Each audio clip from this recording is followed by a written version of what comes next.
to let you introduce yourself so I don't trip all over your initial name. Yeah, for sure. It's a bit of a mouthful, that one there. Bonjour, Anishinaabemowin Bemwidood Shabogesic. Nipissing FN Ojibwe Anishinaabemowin. So that was my Ojibwe introduction. My spirit name or Indigenous name, Anishinaabe name, is Keeper of the Language, and I'm from Nipissing here, Crane Clan, and I'm an Indigenous Ojibwe man. I think that's all the things I said in my intro over there. So, yeah. Well, before I get you to break it down, so we, a little bit slower, one at a time, because we'd like to hear that. I think. Mm-hmm. Otherwise, better known as the son of my good friends Perry and Laurie McLeod. Shabogesic. yeah. I'm the oldest. Yeah. And I'll save this for later, but I have pictures of him in his diapers. I remember when you just crawling. Yeah. And that's cool. So, your spirit name, if you can just sort of dissect that a little bit for us and say it in both English and Anishinaabemowin. Yeah. So English, it means the one who keeps the language, and it's Anishinaabemowin, Ojibwe language. Bemwidood, he or she who keeps it. And so it's I guess in linguistic terms it's called a participle, right? Where I guess it's talking about the turning the action into a noun. So, Mm-hmm. and so yeah, That's cool. Mm-hmm. How about your clan, Crane? Shugget, and from what I understand from my home dialect of Nipissing, Shugget is crane. A lot of dialects use jajak or ajajak for crane, and they use Shugget for blue heron. And so, from what I remember growing up, my dad always identified as Crane Clan, and he would say Shugget and Dodam, and a lot of community members would do the same thing. So it might be just a vocabulary difference for Nipissing as opposed to some of the other dialects of Ojibwe. And I guess it would depend on what species of crane were around, right? Yeah, for sure.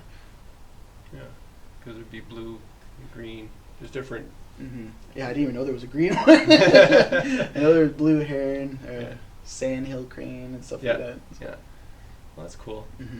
Now, you're a certified language teacher. Yeah. Where did you go to school? Well, I originally wanted to be a language teacher. Well, first off, when I went to high school, I picked going to Nipissing Secondary School because they had Ojibwe. I always loved learning Ojibwe. I always wanted to learn Ojibwe, and hated taking French. Absolutely hated it. Every second I was in French class, I was kicking and screaming. And so, when it came to the opportunity to pick high schools, all my friends went to the public high schools and French high schools where they had all the best stuff and the best sports. And I said, you know what, I'll just go to Nipissing one semester, get my Ojibwe, and then take off and go hang out with my friends and play sports. And then I never left. Right. I stayed in Nipissing. That's a beautiful school there in Descheny. Yeah, and then all the best people I could have imagined started coming to Nipissing and staying in Nipissing with me. And I took Ojibwe class, and I wanted to keep taking more. And then I realized, you know what, I can make a career out of this. I could teach Ojibwe. And so I asked the teachers at Nipissing what I needed. They said 3 years of study in your subject at university, and teacher's college for 1 year. And so Algoma University had a language teacher program for 3 years, which I thought was perfect. And then Nipissing University had teacher's college. So I went to Algoma University, did my BA in Anishinaabemowin over there, and applied for Nipissing University. They didn't. Their programming wasn't set up to accept my experience as a teachable, and so for a long time, I was only supposed to be teaching primary junior, so kindergarten or grade 1 to grade 6. Went off and did some other stuff, and then this position opened up, and so I applied, I got it, and then I went to an immersion camp, Anishinaabemowin. I went to a couple immersion camps before this one, so I knew I knew what I was getting myself into, and they had a section for teachers where you'd come up with a lesson plan and activity and stuff that would demonstrate your understanding of Ojibwe, teaching Ojibwe and stuff like that. And so I did that, and they were able to grant me the Teachable for teaching Ojibwe. So, and your position now with Near North? Yes, yeah.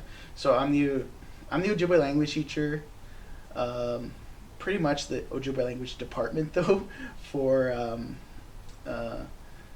this area. There's another one of me, but they're out in Perry Sound. Right. And they teach at, I think, one high school. Well, they were teaching there. And then they took a different position, so they're trying to figure out that situation. But with me, I'm very unique in that I can move around at a greater distance. And so at one time, I was teaching between West Ferris, Whitfield, Chippewa, and Northern. And so no other teacher in the board has scheduling like that. And so, yeah. Well, hopefully they make up for the mileage at some point there to give you a nice little cover that in your pay envelope. Yeah. No, that's that's hard, but it's something you love to do, eh? Mm-hmm. And this is what you want to do. So there's always some drawbacks, and as far as the job never really fits what you want to do. There's always this other stuff, right? Yeah. Who are some of your mentors in language? Some of my mentors. Initially, there was Muriel Sawyer Bunn. Mm-hmm. She was like our head language worker there and leader. I introduced her as Muriel Sawyer Bunn, and in Ojibwe, when you add Bunn at the end of someone's name, it means that they had passed on. Mm-hmm. And so she had a unique position in that she grew up speaking Ojibwe, and then she also understood the importance for language learners like myself to understand the grammar and the linguistics of Ojibwe. And so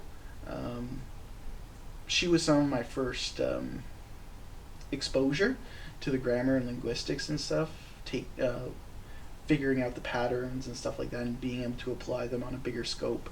And then so there was that. And then when I went to the first immersion camp I went to, bit of a long name, but Ojibwe Motadada Omagida Kiminong, which means let's speak Ojibwe together here on our land, and it's shortened to OOG.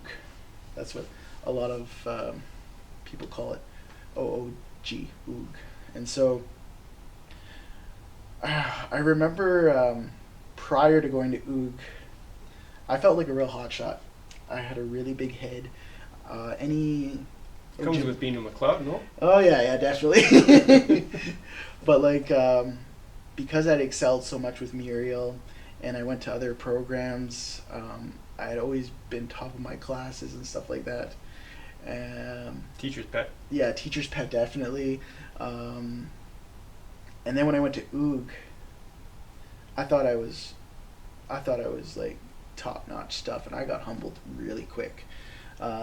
Just the whole like difference in language. Like I could put like maybe a couple of little sentences here together around the dinner table, and I could speak like that. But over there in Minnesota, they could speak in almost any situation you put them in. You put them in a foreign environment, they'll still be speaking Ojibwe. Whereas a lot of my language lessons and structures had been geared towards around the dinner table, and so that was the extent of where You're I could. A beginner. Yeah, where I could, like, I would like to say I was a beginner, but I don't even know if I was there yet. No kidding. Wow. And so it was a really humbling experience. I got to meet some amazing language learners there that I look up to this day. Was Benwidood there, the head honcho there. Her name's Lucia. I got to meet Bugwajanene, Alex Komet, amazing. And these people started learning Ojibwe far earlier than I did and excelled way beyond where I was at the time. And then probably one of my favorites was meeting Winagabo, and he is an Ojibwe Kickapoo guy who grew up speaking English and got his PhD studying Ojibwe.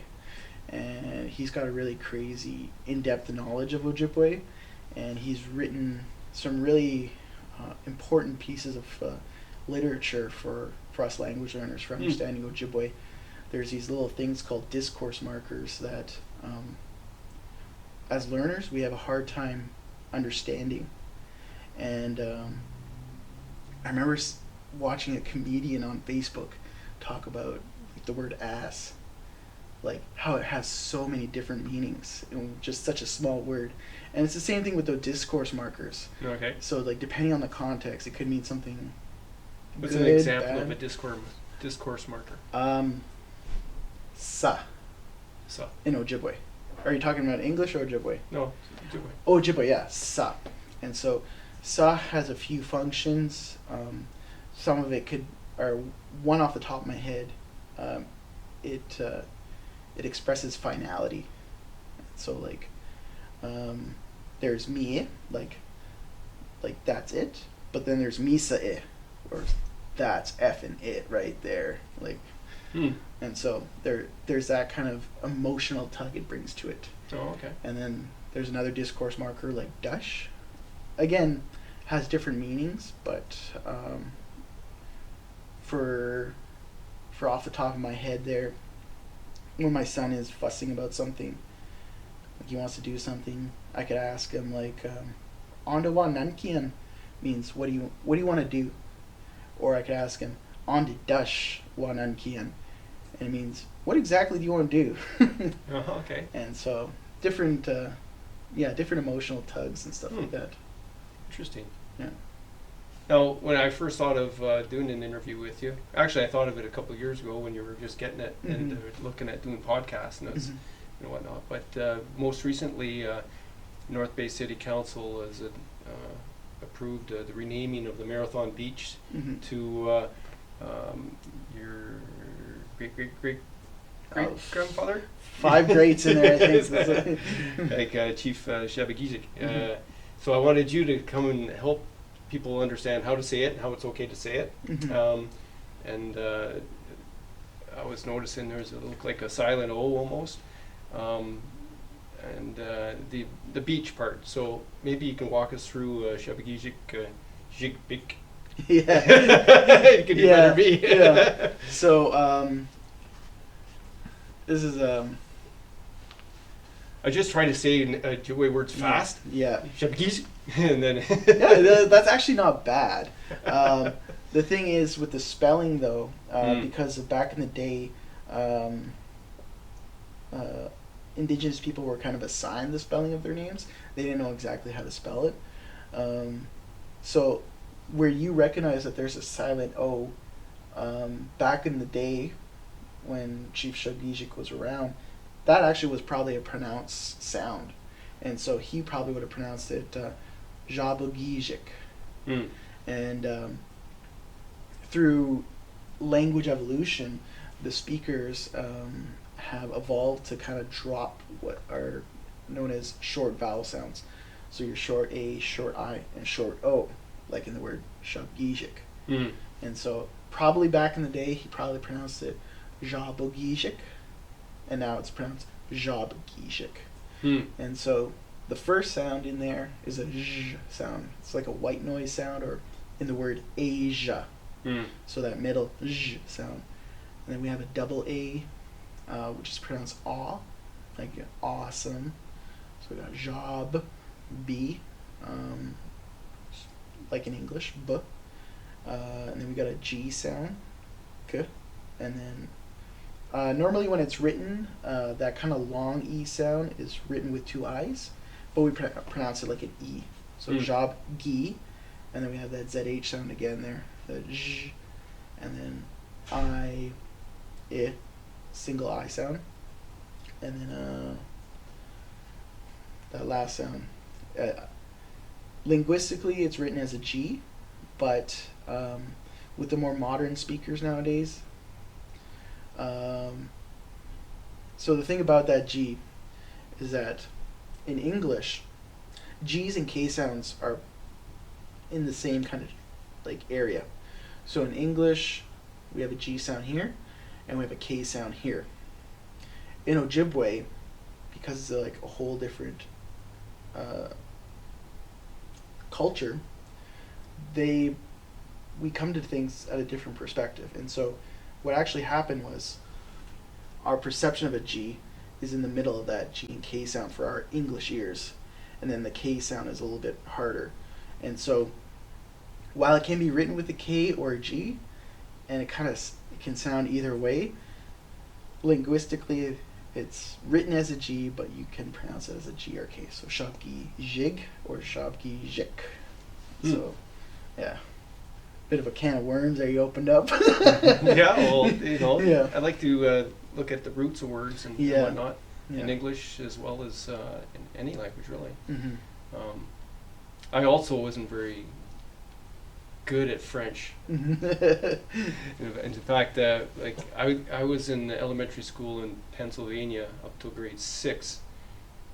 So when I came to Cape Rawle, it was the first time I saw French basically being taught. Yeah. Right, grade 7 Yeah. and 8, which is a little bit after really you should be learning a new Yeah. language. And in grade 9, the teacher after a month said, "You know what? You don't have to come to class." But it's a requirement. No, don't worry about it. So I got a pass, not having, it was actually a detriment, but I was actually trying, but because I was tongue-tied as a kid, I can't roll Yeah. and do any of this stuff that I wouldn't be very good at Irish either. Yeah. And she thought I was making fun of her. And I was actually making my best attempt. But anyways, doesn't matter. It was, I tried learning French again in Cap Skacen, and they asked me to stop trying too. So I'm just going to try to butcher English as much as possible. I can't roll my R's either. I actually, people say that, well, the white people say I actually pronounce Ojibwe very well for them. And I just kind of make jokes about it now. Yeah. But 7 years with the Union of Ontario Indians and Yeah. Anishinaabemowin Nation helped a little bit, Mhm. because I'm not afraid to try this Yeah. again anyways. Yeah, I think that's what happens with a lot of people is they encounter something new, like an Ojibwe word, and then they let that anxiety get the best of them. We have like my son, who's like 19 months now. He has an Ojibwe first name, and we don't give him. I don't really give him a nickname. My parents kind of like give him a nickname, but I call him by his legal name, Shkudaninj. And so when I remember telling my coworkers and colleagues that and getting a little bit of microaggressions, going, "Oh, do you have a nickname for him that I can say instead, or Yeah. does he have a different name I can use?" And it's like, no, that's his name. Yeah, learn it or don't use it. They're like, "Do you have a shorter version?" And I was like, "It's 3 syllables. You wouldn't shorten Ariel." No. And so So how do you say it again? Shkudaninj. Shigade. Shku Shku de de ninj. Shku de ninj. There you go. Shku de ninj. There you go. And so I remember taking my son to a daycare worker. We were trying to organize daycare, and time was of the essence. And found a worker that we really liked. And she goes, "Okay, so what's your son's name?" Shkudaninj. Oh, her eyes went wide for a second. And then and she's like, "Can you text that to me so I didn't break it down?" And so I did. And then, but Is there meaning for it?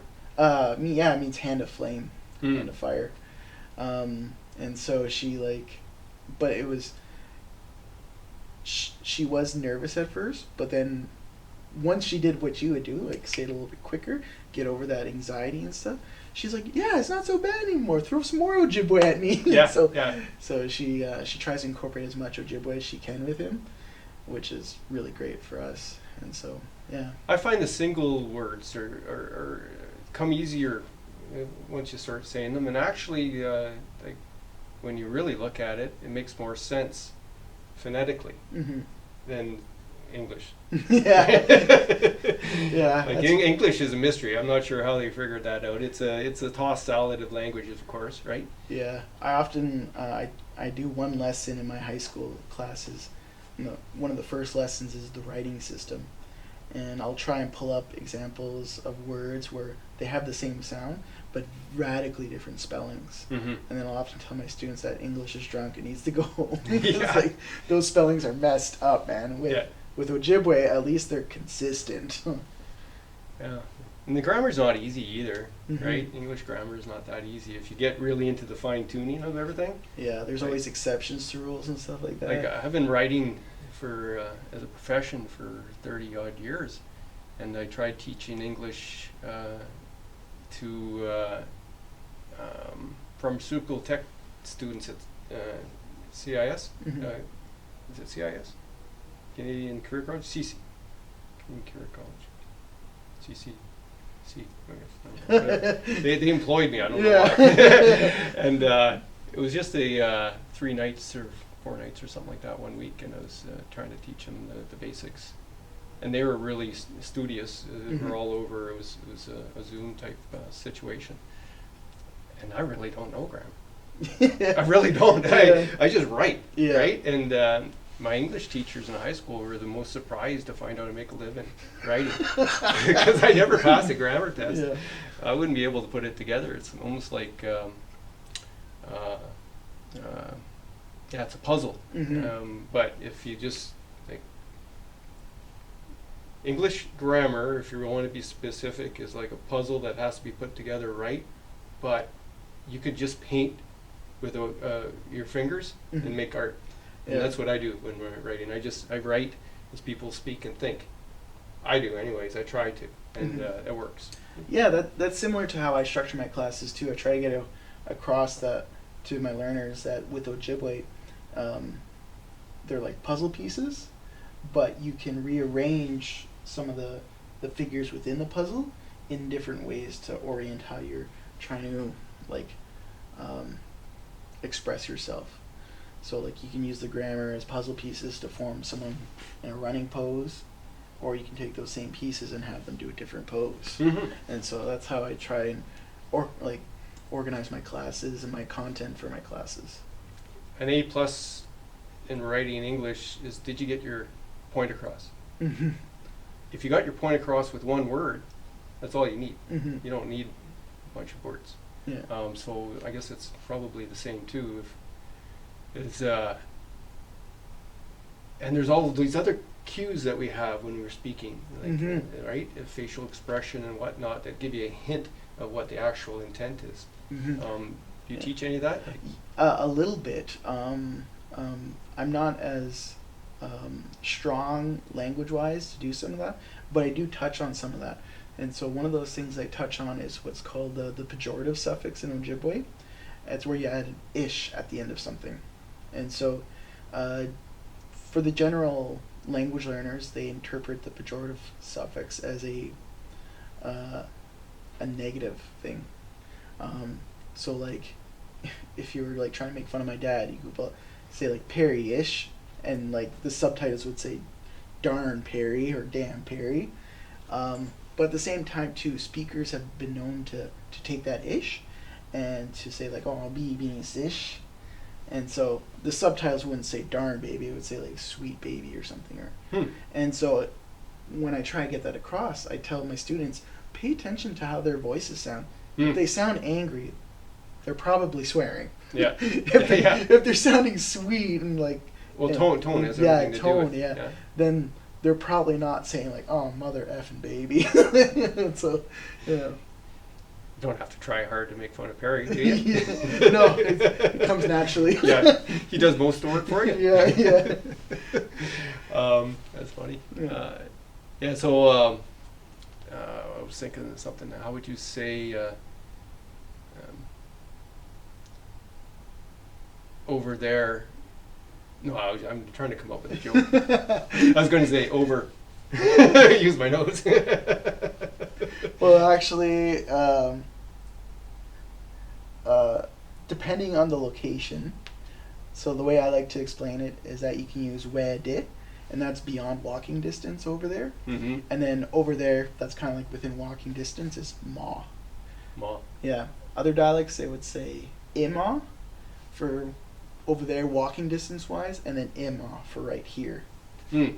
Or, no, the other way.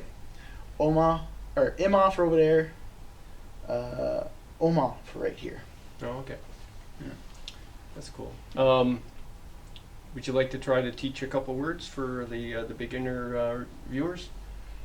Sure, do you have any in mind, or should Well, I would say, you know, the basic dinner table stuff is what most people start with. So, what's for dinner, and can't we have something else? Holy. What's for dinner? What's for dinner? Wow, that I don't know how to say that because we didn't really necessarily have the concept of dinner back in the day. Oh, to eat. What's to eat? Yeah, well, what can I eat? Anything that fits within yeah. that doesn't have to be my. Wagnen egske wisneon. So what am I able to eat? Mm-hmm. So wagnen. That's Lognin. yeah, that's our word for what.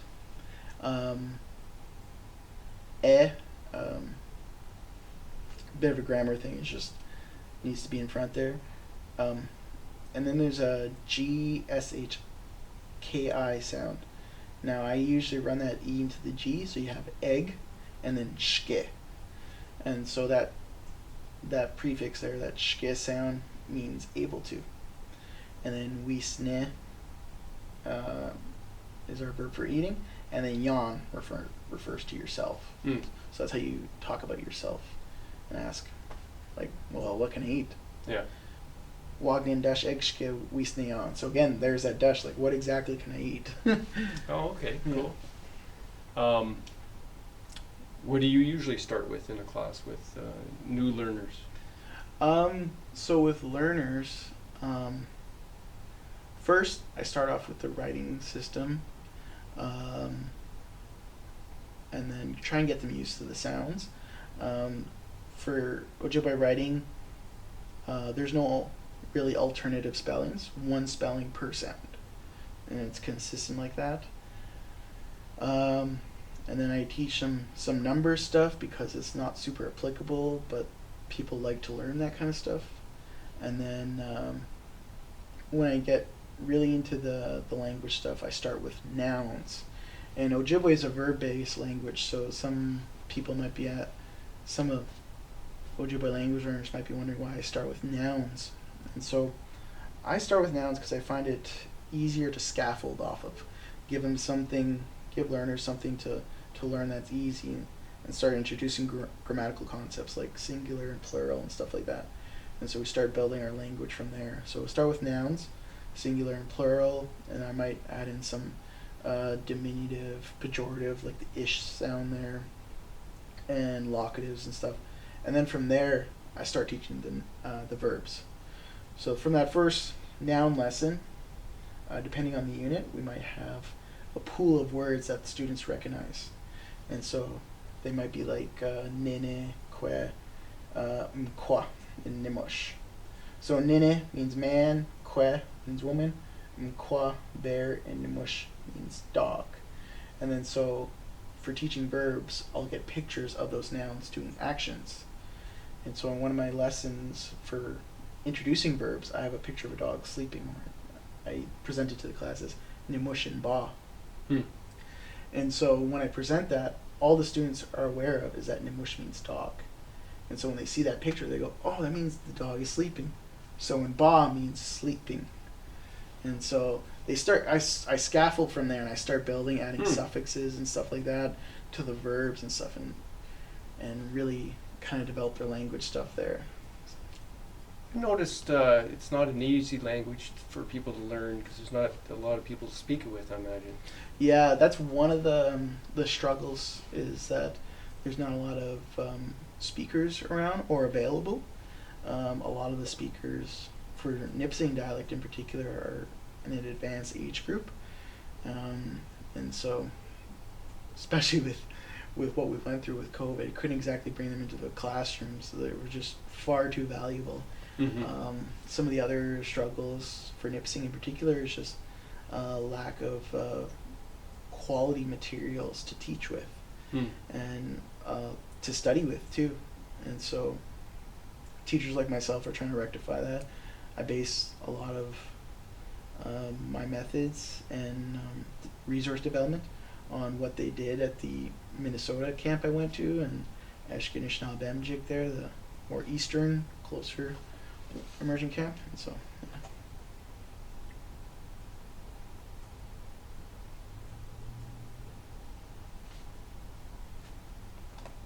I'm gonna fire the tech guy. Who wasn't recording at all. Well, it was supposed to be. I had to put it on pause, but this one's been recording, and that one's been recording. It's just that this ends up being the one that I normally end up having to use.